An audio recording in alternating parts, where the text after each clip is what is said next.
Ayer, el lunes, hablamos de los estafilococos y vimos principalmente todo lo relacionado con el Staphylococcus aureus.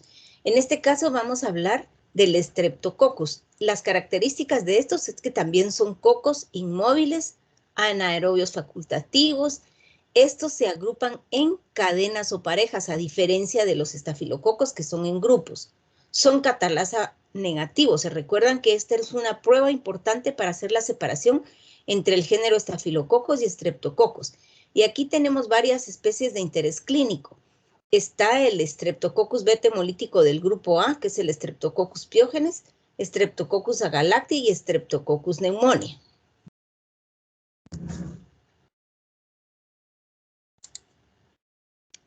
Hay una cantidad de especies de estreptococos de importancia, pero dentro de todos estos están también los que son parte de la microbiota normal. Pero acá lo que nos interesa es que en el grupo de piógeno, que son los beta hemolíticos, está el Streptococcus pyogenes y el Streptococcus agalactiae. En el grupo mitis está el Streptococcus pneumoniae, que es muy importante, este es alfa hemolítico. Esencialmente, y después hay una gran cantidad de Streptococcus, muchos de ellos, como se recuerdan ustedes, Streptococcus mutans, que está asociado con caries dentales. Entonces, muchos de estos van a formar parte de la microbiota normal de nuestro organismo. Vamos a hablar un poco del Streptococcus pyogenes del grupo A. Este es beta hemolítico y hay una prueba que es específica para separar al Streptococcus pyogenes del grupo A de, por ejemplo, Streptococcus agalactiae, porque los dos son beta hemolíticos. Este es bacitracina susceptible.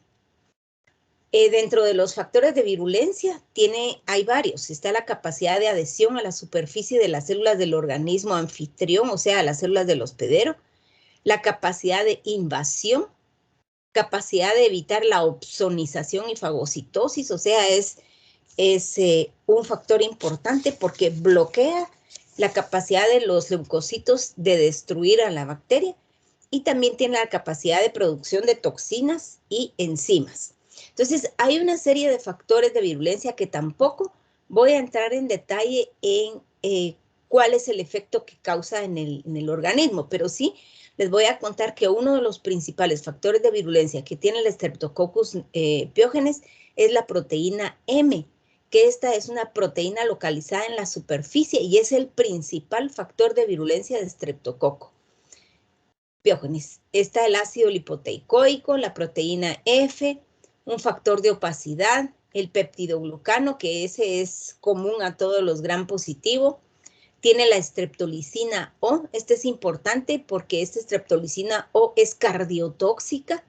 Y está la streptolicina S, que es nefrotóxica. Entonces, estas dos están involucradas en patologías post-estreptocóxicas, como vamos a ver. También tienen exotoxinas pirogénicas, la A, B, C, y estas se relacionan con el síndrome de shock tóxico, con faringitis, con infecciones de la piel y son también responsables del rash de la fiebre escarlatina. Está la C5 peptidasa, la streptokinasa y aluronidasa. O sea, si se dan cuenta, son una serie de factores de virulencia que, por supuesto, que cuando hablamos de una patología determinada, no todos los signos o síntomas se van a deber a todas las toxinas o a todos los factores de virulencia que pueden estar asociados al Streptococcus pyogenes, sino que van a ser determinados factores de virulencia y eso es parte de lo que ustedes deben comprender. Desde el punto de vista clínico, las infecciones se pueden dividir en varias categorías. Las infecciones locales, como impétigo, que también el Streptococcus pyogenes puede causar lesiones a nivel de la piel, las infecciones invasivas y enfermedades postestreptocóxicas, que son las causadas por la streptolicina S y la streptolicina O. Dentro de todas, la infección más frecuente es la faringitis estreptocóxica. Y las complicaciones de la faringitis pueden ser supuradas como un absceso periamigdalino, absceso retrofaringio, adenitis cervical, otitis media, sinusitis, mastoiditis, bacteremia. Y las no supuradas está la fiebre reumática aguda y crónica y la glomerulonefritis. Y por exotoxinas, la fiebre escarlatina. En ausencia de complicaciones, la faringitis estreptocóxica es autolimitada. Sin embargo, casi siempre se trata. Entonces, cuando se trata la faringitis estreptocóxica, ya no se da el caso que se puedan dar enfermedades postestreptocóxicas como los abscesos que están acá mencionados o la fiebre reumática y la glomerulonefritis. Un paso rápido sobre los síndromes clínicos por Streptococcus pyogenes, que pueden ser infecciones locales invasivas y enfermedades postestreptocóxicas. En las locales e invasivas está faringitis, fascitis necrotizante, que son importantes, fiebre escarlata o escarlatina, pero también puede haber otitis, impétigo, erisipela, celulitis, síndrome de shock tóxico y sepsis. Esta es la patología más frecuente que se asocia al Streptococcus pyogenes. Esta puede ser de inicio brusco, con dolor de garganta, fiebre, malestar general, cefalea. Y en la faringitis se presenta un área eritematosa, un exudado blanquecino, amarillento y adenopatía cervical. Esta es precursora de otras infecciones causadas por Streptococcus pyogenes.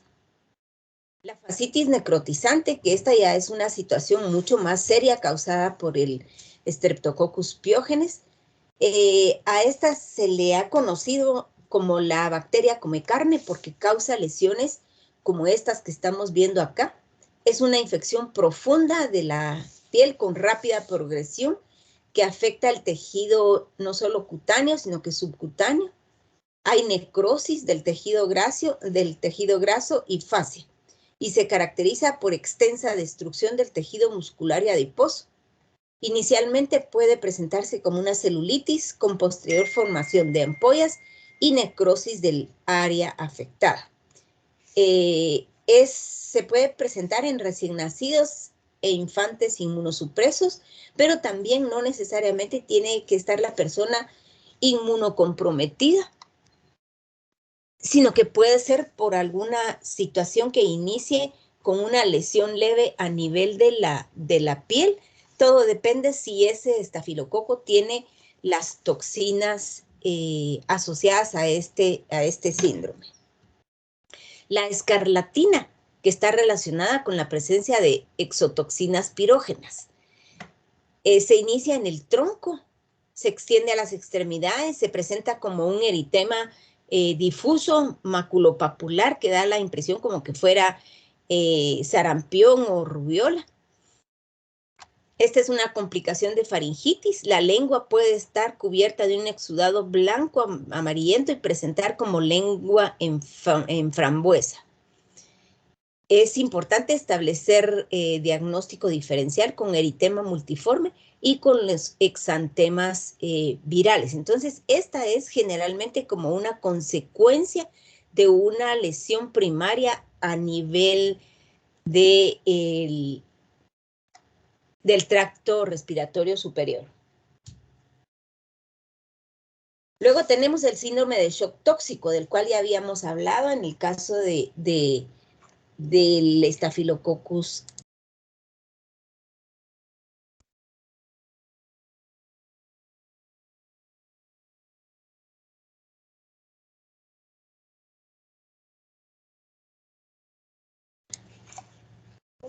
Aquí se relaciona con la exotoxina A pirógena y se puede presentar igual que en el caso del Staphylococcus aureus, insuficiencia respiratoria y falla de órganos.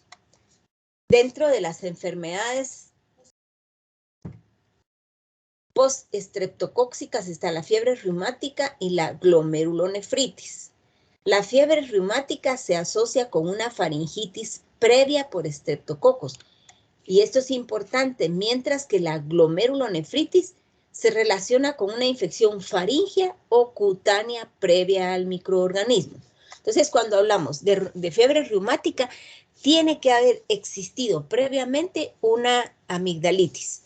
En el caso de glomerulonefritis puede ser una lesión a nivel de la piel o a nivel de la faringe. En el caso de la fiebre reumática, la gravedad más importante se asocia con afección cardíaca. Esta es una enfermedad inflamatoria que es causada esencialmente por una reacción inmunológica previa a la infección faríngea. Puede afectar corazón, articulaciones, piel, tejido celular subcutáneo y sistema nervioso central. Y aquí es muy importante la proteína M que tiene el estreptococo, pero también la streptolicina O, que es cardiotóxica.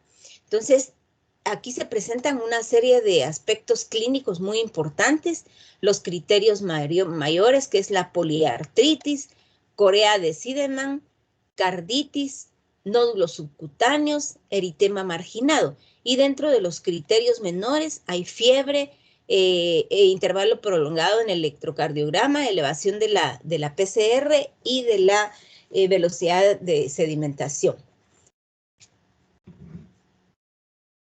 El diagnóstico según los criterios de Jones, el primer episodio con 2 criterios mayores o un criterio mayor y 2 menores. Recuérdense que los criterios mayores van a ser poliartritis, nódulos subcutáneos, eritema marginado.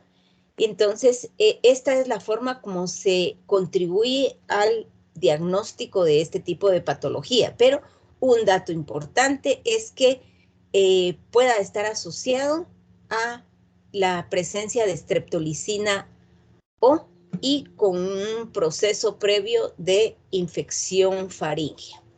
En la glomerulonefritis, aquí el proceso más grave va a ser la afección renal. Esta es una inflamación aguda de los glomérulos renales, hay edema, hipertensión, hematuria, proteinuria, que aparece hasta 6 semanas después de una infección cutánea o faríngea por determinadas cepas del Streptococcus pyogenes. Recuérdense, como les dije al inicio, no todas las cepas del Streptococcus pueden presentar todas las toxinas o todas las enzimas. En este caso, la streptolicina S, que es nefrotóxica, es muy importante, también asociada a la proteína M. El proceso de glomerulonefritis muchas veces pasa desapercibida porque puede presentar síntomas tan leves que solo se detectan por un análisis de orina rutinario e incluso al hacer el examen de orina y ver un poco de proteinuria, eso no dice mayor cosa, no se le da la importancia, no se hacen estudios más frecuentes. El paciente puede presentar cefalea, cambios en la micción, dolor abdominal, sensibilidad en el costado a causa de la congestión renal. Y en las formas graves pueden haber fiebre, calofríos, debilidad, náusea, vómitos y síntomas neurológicos que corresponden al grado de hipertensión y edema cerebral. La baja de la velocidad de filtración glomerular da lugar a la oliguria, también produce acumulación progresiva de los desechos nitrogenados, entonces hay un aumento del nitrógeno de urea, de la creatinina sérica, puede haber hipertensión arterial, congestión pulmonar, distensión de venas yugulares, ascitis, síntomas de insuficiencia cardíaca congestiva, alteraciones visuales por edema retinario. O sea, si se dan cuenta, son una serie de signos y síntomas que no son tan característicos de un proceso que se esté dando por una faringitis o una lesión primaria a nivel cutáneo. Máxime que puede presentarse con alteraciones leves en la orina y con signos y síntomas que pueden parecer alguna infección respiratoria diferente o cualquier otro tipo de infección con cefalea, cambios de micción, dolor abdominal, que lo asocian más con un proceso gastrointestinal. Esto puede afectar tanto a niños, adultos jóvenes y personas mayores. En los hombres son 2 veces más afectados que las mujeres y esto es un dato general. En la mayoría de infecciones se presentan más en el sexo masculino que en el sexo femenino. El otro estreptococo de importancia, el Streptococcus pneumoniae. Este es capsulado, es una característica muy importante que tiene, y lanceolado. Es anaerobio facultativo, alfa hemolítico y optoquina susceptible. Entonces, esta característica de ser capsulado y lanceolado, porque no son cocos redondos, sino que son ligeramente ovalados. Dentro de los factores de virulencia importantes, uno de los más importantes es la presencia de la cápsula que tiene.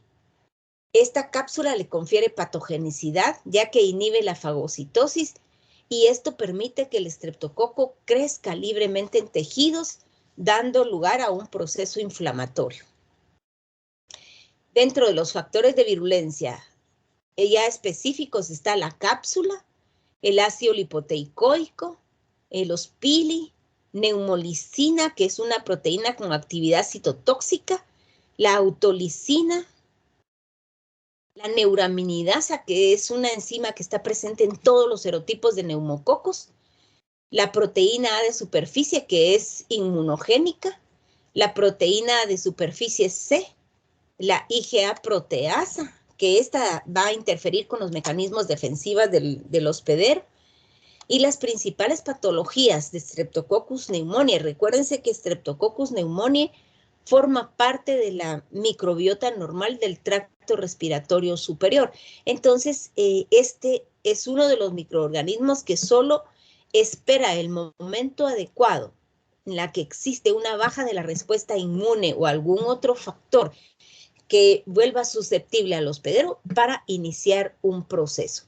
Dentro de las infecciones causadas por Streptococcus pneumoniae está una neumonía bacteriana intrahospitalaria, y las complicaciones pueden ser absceso pulmonar, infecciones pericárdicas, empiema, derrame pleural y endocarditis, pero también puede causar neumonía necrosante, bacteriemia, sepsis, meningitis bacteriana. Eventualmente puede causar también lesiones a nivel de la piel, aunque es bastante raro. Puede presentarse infecciones en tejidos blandos, y estas ocurren en huéspedes con trastornos subyacentes, enfermedades autoinmunes, enfermedad renal, en pacientes diabéticos o pacientes con infecciones del VIH. Entonces tenemos, por ejemplo, en una neumonía, al hacer una radiografía de tórax, se va a ver alteración que puede ser una infiltración difusa, como vemos en este caso de acá, pero en el esputo. ¿Se recuerdan que el día anterior yo les enseñé una imagen de un paciente que tenía una neumonía por estafilococo y se veían los paquetes de estafilococo? En este caso estamos viendo los glóbulos rojos, esa es coloración de Gram, perdón, los glóbulos blancos pintados de rojo, todos tienen que ser Gram negativo, y vemos la cantidad de los diplococos lanceolados Gram positivo que están en esta muestra. Entonces, eso nos orienta a pensar que eventualmente puede ser un estreptococo el que está causando el problema. Y si ponen atención, alrededor de estos cocos lanceolados hay un halo ligeramente claro. Esta, por supuesto, no es una coloración que permita ver la cápsula de forma nítida, pero a pesar de eso sí se mira un halo claro alrededor de cada grupito de bacterias. En el caso de meningitis, que es muy importante también, principalmente en niños pequeños, recuérdense que el Streptococcus pneumoniae puede causar en niños pequeños o en edad adulta, en pacientes que tienen factores de riesgo. Entonces aquí vemos nuevamente todos los leucocitos. Ya al ver esto en un líquido cefalorraquídeo, ya sabemos que aquí hay un proceso infeccioso definitivamente, y se puede pensar que se trata de Streptococcus pneumoniae por las características que estamos viendo en esta coloración de Gram. El Streptococcus agalacti, que también es un coco Gram positivo, anaerobio facultativo, es beta hemolítico, igual que el Streptococcus pyogenes. También es catalasa negativo, y hay un test de Camp que nos permite confirmar la presencia del Streptococcus agalactiae. Desde el punto de vista clínico, constituye una causa importante de enfermedad en periodos neonatal y perinatal. Las mujeres son colonizadas por el microorganismo a nivel vaginal y en el recto, y se observa colonización vaginal en del 10 al 35% de mujeres embarazadas. Entonces, ¿por qué es esto importante? Porque puede estar como parte de la microbiota normal. Y en el momento del nacimiento, el bebé al pasar por el canal vaginal se puede colonizar con el Streptococcus agalactiae y posteriormente este puede iniciar un proceso, la mayoría de veces como un proceso a nivel del sistema nervioso central. Las principales patologías asociadas al Streptococcus agalactiae puede ser bacteriemia, meningitis, osteomelitis, artritis séptica, neumonía, conjuntivitis, queratitis, endoftalmitis, endocarditis, bacteriuria, y la enfermedad de inicio temprano se asocia con adquisición en útero, y la enfermedad de inicio tardío clínicamente evidente de 7 días a 3 meses después del nacimiento. Entonces, si nos damos cuenta, las infecciones en el neonato son muy, muy importantes y esto está muy relacionado con la presencia del Streptococcus agalactiae como parte de la microbiota normal en el canal vaginal. ¿Cómo vamos a establecer el diagnóstico de laboratorio? Hay una serie de pruebas que se pueden realizar. En primer lugar, confirmar el diagnóstico clínico, es decir, para tener un diagnóstico empezamos con la historia del paciente, con los signos y síntomas que éste pueda presentar. Ya teniendo en mente un diagnóstico, entonces ya recurrimos a pruebas de laboratorio, que serían las pruebas complementarias o a pruebas por imágenes. Pero lo primero que ustedes tienen que hacer como médicos es elaborar un diagnóstico en su mente, y eso lo pueden hacer únicamente a través de la historia clínica del paciente y de las características clínicas, o sea, los signos y síntomas que el paciente pueda estar presentando, o sea, ese examen físico completo que ustedes van a realizar. Ya con eso ustedes adquieren en su mente un diagnóstico, y con ese diagnóstico ya van a las pruebas complementarias, y esto les va a servir para posteriormente utilizar una terapéutica adecuada para controlar esa patología que presenta el paciente. Entonces, el diagnóstico, tanto por Staphylococcus como Streptococcus, tenemos que ver a qué nivel está la lesión, qué características tiene el paciente, y de acuerdo a eso podemos tener diferentes tipos de muestra: material purulento, esputo, sangre, orina, líquido cefalorraquídeo, líquido pleural, fragmento de tejido, frote nasal. O sea, dependiendo a qué nivel están la sintomatología del paciente, así van a ser una serie de aspectos clínicos que permiten utilizar la muestra adecuada. Ya teniendo la muestra adecuada, entonces vamos a la microscopía inicial. Y cuando hablamos de microscopía inicial es porque se le van a hacer las coloraciones dependiendo las características del paciente, que puede ser una coloración de Gram, como ya vimos en el caso del Staphylococcus aureus, o infecciones por este tipo de microorganismos, la coloración de Gram es básica. Y el cultivo en agar sangre, de aquí hacemos las pruebas de identificación para confirmar que se trata de un microorganismo determinado. Luego tenemos acá en la microscopía inicial la coloración de Gram. Por ejemplo, acá en esta coloración de Gram tenemos que hay bacterias, bacilos, Gram negativo, pero también tenemos cocos Gram positivo. Entonces la coloración de Gram nos permite hacer esa separación. Aparte, en el cultivo podemos observar la beta hemólisis, alfa hemólisis y gamma hemólisis. ¿Qué es la beta hemólisis? La beta hemólisis es la destrucción total de los eritrocitos existentes en el agar sangre. Por eso se llama agar sangre, porque este tiene agar más sangre de carnero. Entonces, esa es la coloración. Por eso se le llama agar sangre, porque además del medio base, tiene agregado sangre de carnero. ¿Y cuál es el objeto de este agar sangre? Es poder observar la hemólisis, porque esto nos permite empezar a hacer una identificación previa. Si es un beta hemolítico, puede ser un estafilococo, puede ser un estreptococo, los Staphylococcus aureus o el Streptococcus pyogenes y el agalactiae son beta hemolíticos. La forma para hacer separación puede utilizar la prueba de catalasa. Es muy importante en este caso no tocar el agar sangre, porque el agar sangre nos da una prueba positiva de catalasa. Entonces hay que tocar únicamente la colonia para que no tengamos un falso positivo. La alfa hemólisis es una coloración verdosa en el medio. Recuérdense que el Streptococcus pneumoniae es alfa hemolítico, también acá la Escherichia coli, y el Staphylococcus epidermidis es gamma hemolítico. Le han llamado gamma hemolítico cuando no se presenta hemólisis. Entonces aquí tenemos los tres tipos de hemólisis: beta hemólisis, alfa hemólisis y la gamma hemólisis.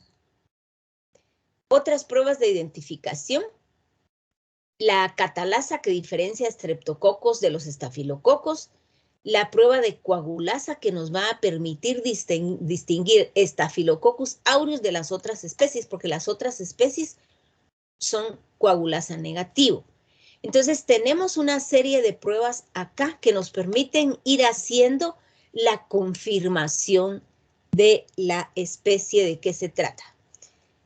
Aquí hay un resumen de las pruebas que identifican al grupo de los estreptococos, principalmente las tres especies más importantes.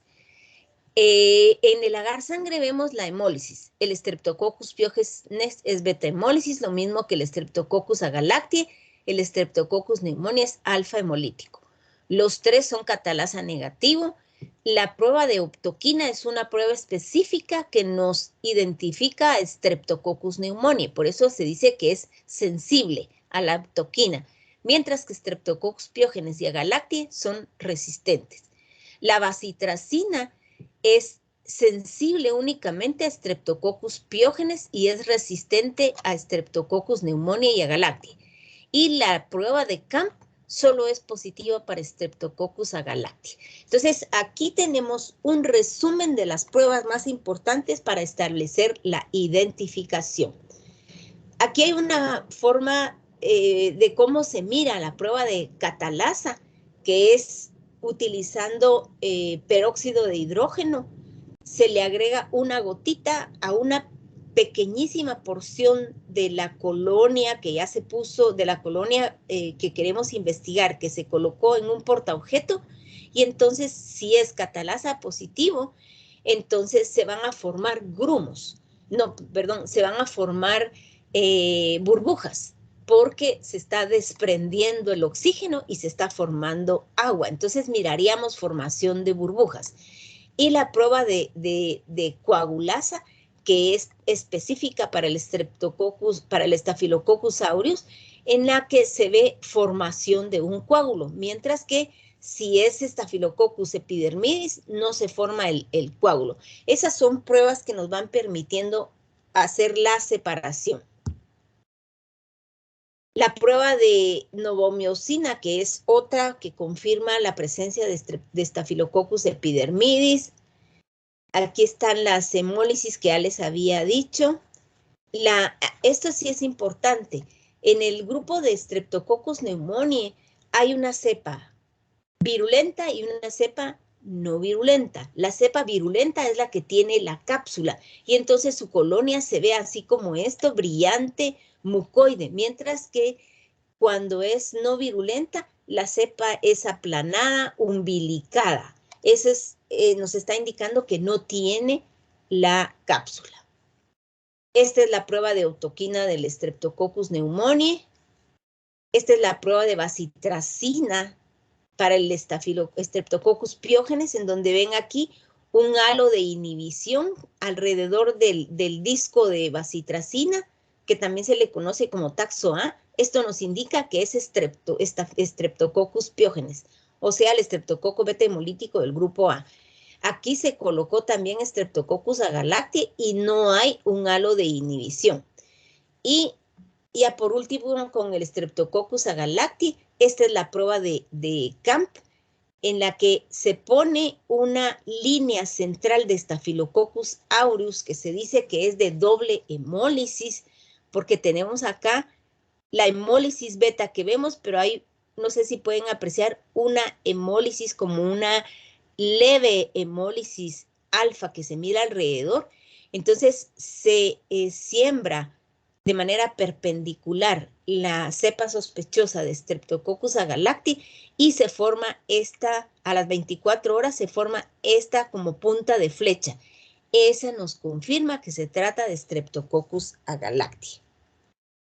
La susceptibilidad antibiótica, que eso se logra a través de la utilización de una serie de discos de antibióticos que se enfrentan a la bacteria y nos permiten establecer a qué es sensible o a qué es resistente. Cuando se dice que es sensible es porque hay un halo de inhibición en el desarrollo de la bacteria, mientras que acá no hay inhibición. Eso quiere decir que es resistente. Entonces, con este parámetro, a nivel del médico se puede elegir el tratamiento más adecuado dependiendo de las características del paciente.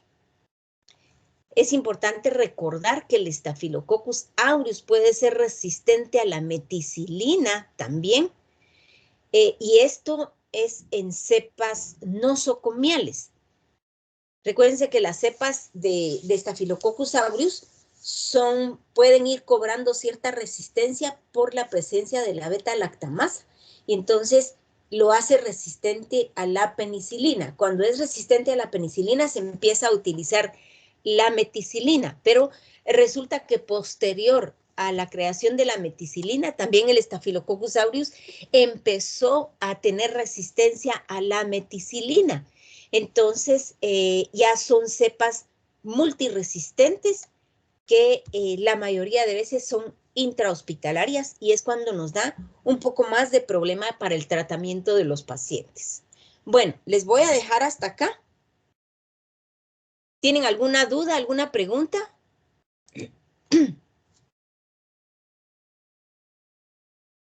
¿Dudas, preguntas?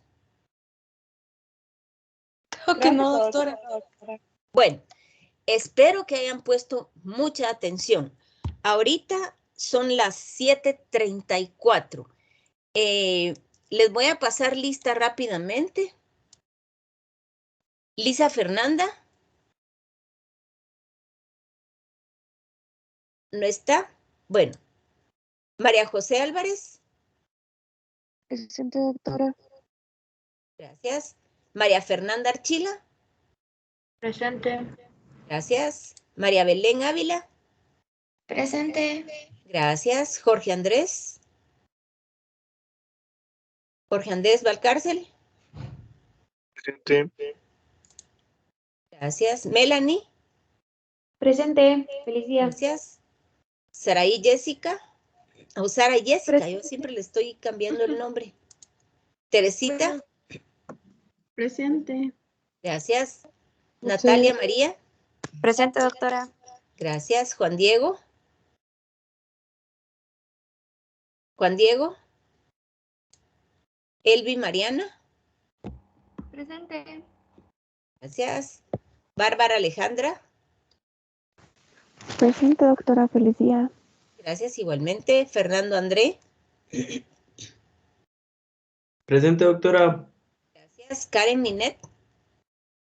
Presente. Gracias. Denise Mariana. Denise. Luis Pedro. Doctora, disculpe. ¿Sí? Es Liz Álvarez, no sé si cuando dije presente me escuchó. Es que me tengo que cambiar de teléfono. Ah, vale. Perfecto. Gracias. Vaya. ¿Denise no está? No. ¿Luis Pedro? Presente, doctora. Amalia Sofía. Presente, doctora. ¿No? Susana Esperanza. Presente. Gracias. Rafael Andrés. Presente, doctora. Gracias. María Isabel. Presente. Gracias. Sofía Raquel.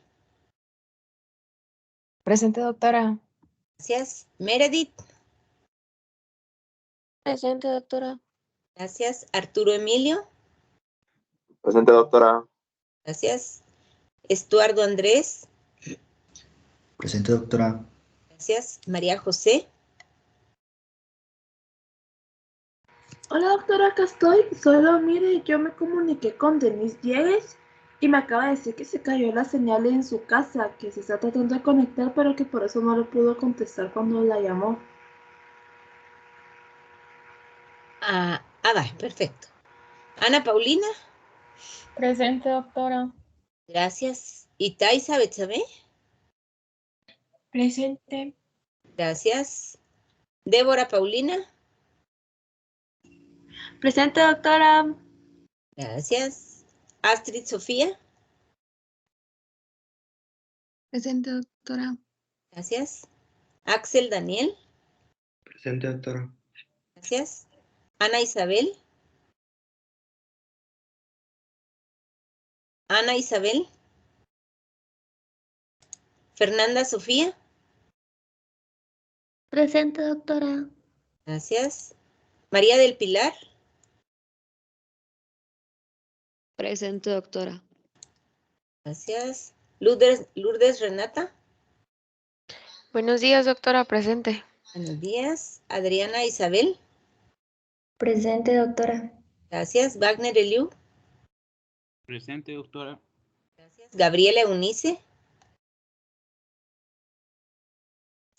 Suseli Lisset. Suseli. Presente. Gracias. Alison Daniela. Presente. Gracias. Catherine Daniela. Presente, doctora. Gracias. Ana Patricia Muñoz. Presente, doctora. Gracias. María José Contreras. Presente. Gracias. María Lucía Granados. Buenos días, doctora. Presente. Buenos días. Bueno, ustedes el día de hoy, Doctora, disculpe. ¿sí? Fíjese que yo creo que me mencionó y le dije presente, pero creo que usted no me escuchó. ¿Quién? Amalia Sofía, Franco. Vamos a ver.